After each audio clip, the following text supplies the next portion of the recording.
ప్రియుడితో కలిసి పూర్ణిమ చేసిన దారుణం 11 రోజుల తర్వాత వెలుగులోకి అసలు నిజాలు బయటకు వచ్చాయి. ఒక కొలిక్కి వచ్చిందని చెప్పుకోవచ్చు. ఇటు మేడిపల్లికి సంబంధించిన ఖతర్నాక్ స్టోరీ. ప్రియుడితో కలిసి భర్త ప్రాణాలు తీసింది ఒక భార్య శిరోమణి పూర్ణిమ తన పేరు. పూర్ణిమ చేసింది ముమ్మాటికి తప్పేనంటున్నారు బంధువులు కూడా.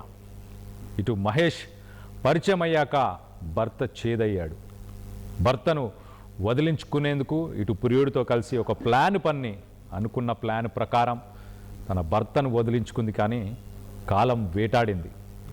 కాల నాగై పోలీసులకు పట్టించింది.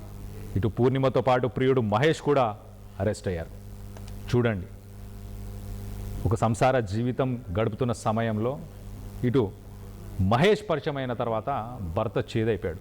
భర్తతో ఇంకా రిలేషన్ వద్దనిపించింది. ఎలాగైనా భర్తని వైదొలిగించుకోవాలి, పక్కకు జరిపేయాలి.